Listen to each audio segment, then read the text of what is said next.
Welcome to this episode of The Unnoticed Entrepreneur. Today, I am delighted to have Michelle Seiler Tucker joining me from New Orleans. Welcome, Michelle. Thank you, Jim. Thank you so much for having me. It's Mardi Gras right now in New Orleans. Oh, I would love to come over for Mardi Gras. It sounds like just the biggest party in the world.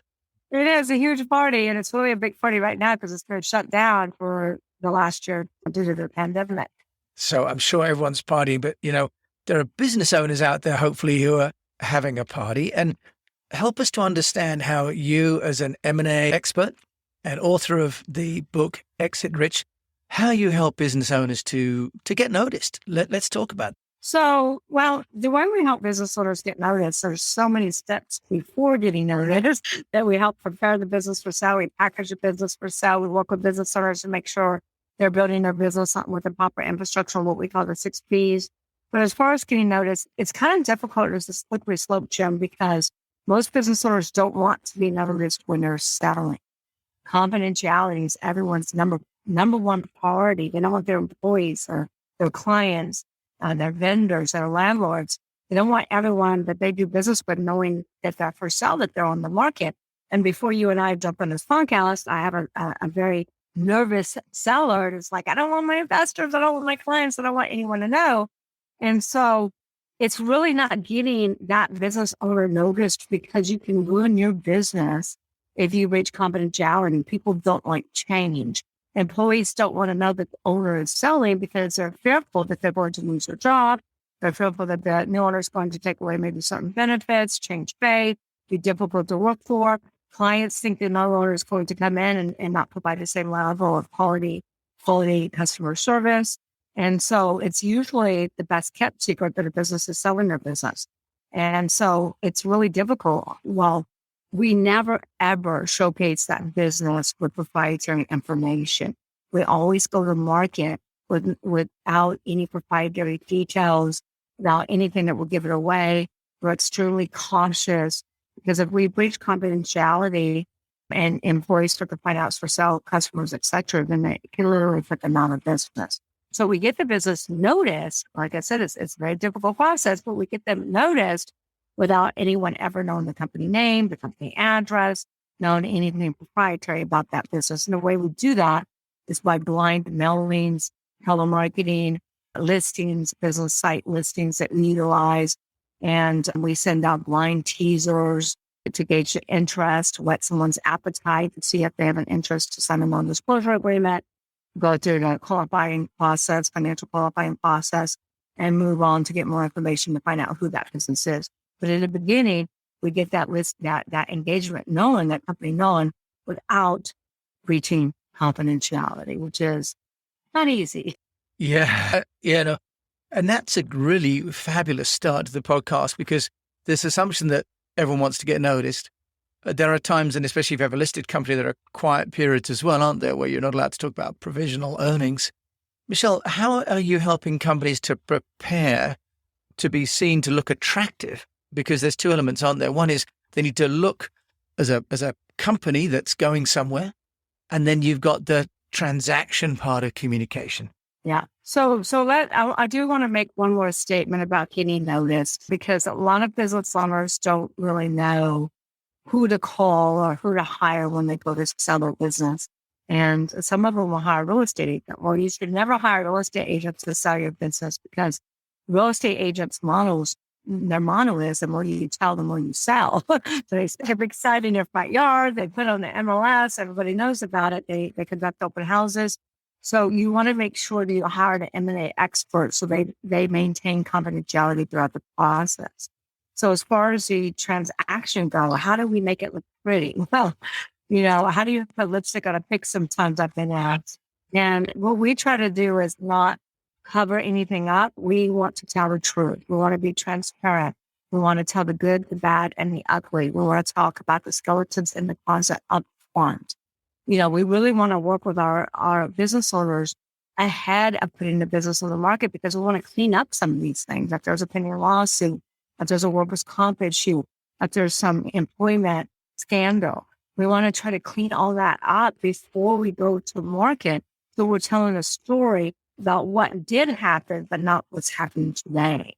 So we really want to package that business in the best light but we're going to do it with full transparency.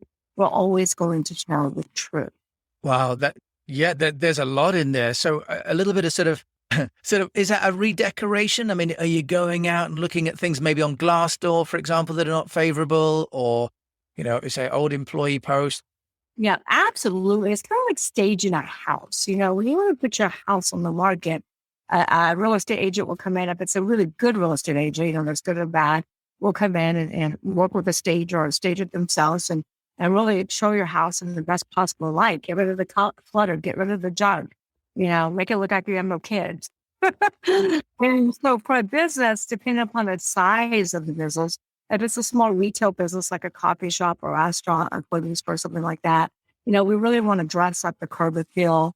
We want to make sure the signage is visible. We want to make sure that the windows are clean of clutter. If it's a larger business like a manufacturing plant and trucking company, something like that, we want to make sure that the business looks as good as it possibly can for a warehouse or for, like I said, a trucking facility or a manufacturing plant. And then we want to make sure that we're working with that owner to dress up the staff, make sure that they're in proper attire, make sure that they look good, make sure everything's clean, make sure everything looks good on the outside. But on the inside, we're working with the business owner to really clean up those 6 P's, to make sure they have the right people in the right seats, to make sure they have management teams in place, because Steve Forbes, who endorsed Exit Rich, says 80% of businesses will never sell. M&A Source in America says 90% will never sell. That means you have a 10 to 20% chance of success. If we don't work with you on the inside and out, the probability of you selling your business is slim to none. So we want to dress up those 6 P's and build that infrastructure to make sure that your business is shown in the most possible light as possible. That's why we have a Road to Exit Rich program that we really work with our clients maybe 1 to 2 to 3 years before we put their business on the market, because this stuff takes time. You didn't build the business overnight. We're going to fix it overnight. Interesting. Now, you've mentioned there are 6 P's in the Exit Rich book, which you authored with Sharon Lechter, I believe, who was the co-author of Rich Dad, Poor Dad. Just share, what are the other P's? Sure. For people, it's number one. So, the number one reason that businesses are not sellable is, number one, business owners don't plan their exit. They wake up one day and go, I can't do it anymore. I have to sell my company. And it could be health issues, partner disputes, divorce, death. It could be this pandemic we've been living in for the last 2 years. It could be the employee market and not wanting to deal with employees anymore. But you can't wake up one day and expect you're going to maximize value. It never happens that way. So you got to plan your exit from the beginning. Like Stephen Covey said, start with the end in mind. The number one reason that businesses owners don't sell is because the business is 1,000% dependent on that owner. You want to make sure you have the right people in the right seats. You want to ask the who question. Who opens doors? Who handles customer service? Who handles quality control, marketing, legal, accounting? Who handles manufacturing, distribution, etc.? The list goes on and on. Jim, your name, Jim, should never be next to the who in your company. You want the business to run without you. So that's people. Product is next. In America, it used to be that startups were at great risk. 90% of startups will go out of business in the first 1 to 5 years. Guess what? It's not startups at great risk anymore. Only 30% of startups are going out. Now, out of 27.6 million businesses in the United States, 70% of those businesses have been in business 10 years or longer will go out of business. They are going out of business. This is your product, your industry, or your service. You have to ask yourself, are you at the top of your game? Are you an Amazon and you're in your prime? No pun intended. Or you're a Blockbuster and you're about to go out of business. The number one reason businesses are going out of business all around the world and they're exiting poor, not exiting rich, is because of lack of aim. AIM. Aim is always innovate and market. Business owners stop innovating. They stop marketing. Now they want to continue to do things the way they've always done them. You're either growing or dying, Jim. There's no in between. That's your product. Then you have processes. Most business owners design their processes around the owner's agenda. A doctor's office. We're trying to take our doctor to pediatrician. The hours are 9 to 4, Monday to Friday. When does my daughter go to school? 8:30 to 3:30. So you got to look and ask your clients, what are the 3 things we want our clients to experience when they do business with our company? McDonald's did this back in the 40s. They said we want our customers to experience great tasting food that's hot and fast, 30 seconds or less. Those processes were designed in the 1940s. That's why you can eat at McDonald's anywhere in the world and get the same experience. You got to have those SOP checklists. You got to have employee contracts. You got to have those non-competes. Then you have proprietary. Proprietary is the highest driver. It can take you from a 4 multiple to 5 to an 8 to 10 to 15. These are your contracts. These are the more well-branded you are, the more I can sell your company for. Apple is the largest brand in the world, worth over $389 billion. That's not assets, inventory, anything else. Databases are huge. Facebook paid $19 billion for that. And WhatsApp was hemorrhaging money, but guess what they had? They had 1 billion users. Patents are huge. If you ever watch Shark Tank or Lion's Den or any of those shows, they always ask about patents, contracts. But the biggest mistake business owners make with contracts is they don't have the transferability clause. It says this contract is transferable upon an entity because 98% of all sales in America are asset sales, not stock sales. Then you have celebrity endorsements. You have what I call digital real estate. If you have a betting company and you have a radio personality that talks about your sheets and how luxurious they are, your fellows, etc., they can only endorse one vertical at a time. Somebody else is going to pay huge money to get that real estate because you can't get it as long as they're endorsing your company. So there's so many things that build up value that really can take, because again, when you look at evaluations, it's not just about the numbers, it's about the synergy. It's about those proprietary assets that really drive value. And then you have patrons, which is a fifth P. This is customer concentration versus customer diversification. Many businesses in America follow the 80-20 rule, where 80% of the revenue comes from 20% of their clients. If they lose any of those clients, then their business can go, can be tanked really quickly. They can lose revenue, they can lose EBITDA, they can basically be out of business. And then the very last P, the most important P to all of your listeners, Jim, is profits. The reason I put profits last is because profits is never your problem. Lack of profits is never your problem. It's the symptom of not having the right people in place. It's a symptom of being in a dying industry. It's a symptom of not having your processes all buttoned up, not having checks and balances. 3 out of 5 companies in America get embezzled every single year because owners are trusting but not verifying. They don't have the right systems and processes in place to make sure they're protecting their money. So lack of profits is never your problem. It's a symptom of. Wow, that's an amazingly, comprehensive view there, Michelle, of all the things that one needs to do if you're preparing. Now, what I also love is what you talked about in terms of kind of the ramp, the 1 to 3 years to get the business kind of packaged. It needs to be profitable, as you say, but to be packaged as well. Can you just talk us through the process and, for example, creating investment memos? So you've talked about the process of maybe farming out and putting out that this business in this sector, in this location is available. What about stage 2, once you've got people interested? Can you tell us a little bit about what needs to happen from a communications perspective there? So once we have people qualify, because qualified is the big key here, and once we qualify them and they're interested, and then we send them what we call a prospectus. It's also called a CIM, Confidential Information Memorandum. And once they go through that, then they typically will let us know if they're still interested or not. They'll send us a list of questions. And we really prepare the buyer and we prepare the seller. So before they get on the phone together, they typically are having a call before they have an insight meeting, especially on the larger transactions. Smaller transactions are a little bit different. But we want to prepare the buyer to make sure, that when you're asking questions, let's get those questions ahead of time. Let's make sure the seller has time to prepare. Let's make sure that we're not getting into negotiations because that's our job. Let's make sure you're not insulting the seller by saying, oh my gosh, I hate your location, or I hate your building, I hate this, I hate that, because that happens all the time. We want to set the buyer up for success of building a good relationship from the beginning. And then the sellers, who really want to help them be able to communicate and be transparent, because a lot of sellers are like, I don't know if I want to tell them that. I'm like, yes, you have to tell the truth. You tell the truth in a positive light. Because no business is perfect. They all have skeletons. Every day has hair on it. So you got to tell the truth. You got to be crystal clear. And you got to do it in a positive spin. And then we also make sure that they know not to communicate without us. We are the experts. We're the advisors. A lot of times deals are made based on emotions, not logic. So a lot of times if buyers and sellers talk to each other without us being present, buyers misinterpret something sellers say, sellers misinterpret some buyers say, look, it's a common problem in America, in the world.